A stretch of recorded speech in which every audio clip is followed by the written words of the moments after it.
CMR shopping mall ప్రపంచ స్థాయి shopping అనుభూతి ఇప్పుడు మన పార్వతీపురంలో డిసెంబర్ 5న గొప్ప ప్రారంభం. అల్లూరి సీతారామరాజు ఇంటర్నేషనల్ ఎయిర్పోర్ట్ భోగాపురం నుంచి ఫస్ట్ ఫ్లైట్ టేక్ ఆఫ్ అవడానికి రెడీ అయిపోయింది. డిసెంబర్ నెలలో ట్రయల్ రన్ నిర్వహించడానికి సివిల్ ఏవియేషన్ మినిస్ట్రీ రెడీగా ఉందని ఆ మంత్రి రామ్మోహన్ నాయుడు గారు అనౌన్స్ చేశారు. ఇది ఖచ్చితంగా శుభవార్తగా చూడాలి. ఒక సుదీర్ఘ కాలం జరిగినటువంటి ప్రణాళిక. దాదాపుగా 25 సంవత్సరాలు వెయిట్ చేసిన తర్వాత భోగాపురంలో ఫస్ట్ ఫ్లైట్ ఎగరడానికి రెడీ అవుతుంది. 2025 డిసెంబర్ కల్లా అని ముందు చెప్పారు.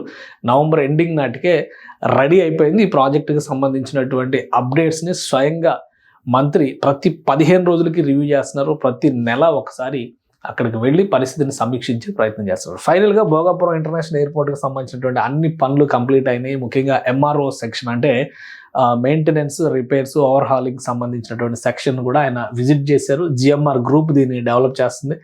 ఆల్మోస్ట్ పనులన్నీ కూడా కంప్లీట్ అయినాయి.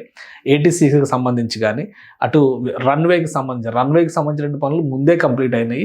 ప్రయాణికుల టెర్మినల్కి సంబంధించినటువంటి పనులు కూడా కంప్లీట్ అయినాయి. తాజా దృశ్యాలు చూడాలనుకుంటే కనుక ఇవి కొంత లేటెస్ట్ ఈ మధ్య కాలంలో తీసినటువంటి, అంటే నవంబర్ మాసంలో తీసినటువంటి దృశ్యాలు ఇవి.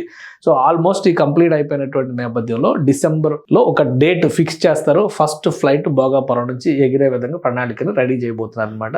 సో ఇది కంప్లీట్ అయితే కనుక అనుకున్నటువంటి స్థాయిలో Bhogapuram airport, Alluri Sitarama Raju international airport ఎగ్జిస్టెన్స్లోకి రాబోతోంది.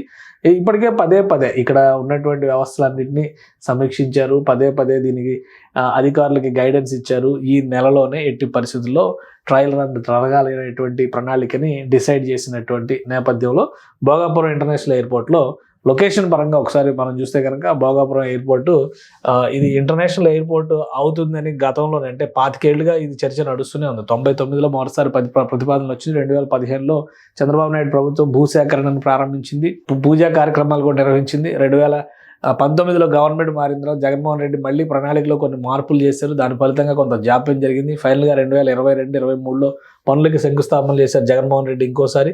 సో ఇది వైజాగ్కి దాదాపు 60 కిలోమీటర్ల దూరంలో ఏర్పాటు అవుతున్నటువంటి ఎయిర్పోర్టు. ప్రస్తుతం ఉన్నటువంటి ఎయిర్పోర్ట్ని అక్కడ ఉన్నటువంటి రక్షణపరమైనటువంటి లిమిటేషన్స్ వలన ఈ ఎయిర్పోర్టే ప్రధాన ఎయిర్పోర్ట్గా మారబోతుంది. ఈ స్ట్రెచ్ మొత్తం, అంటే ఇక్కడ భీమునిపట్నం, భీములి వస్తుంది, కాపులుప్పాడ, ఇప్పుడు రాబోయేటువంటి జంక్షన్స్ ఇదంతా కూడా వైజాగ్కి సంబంధించినటువంటి లొకేషన్.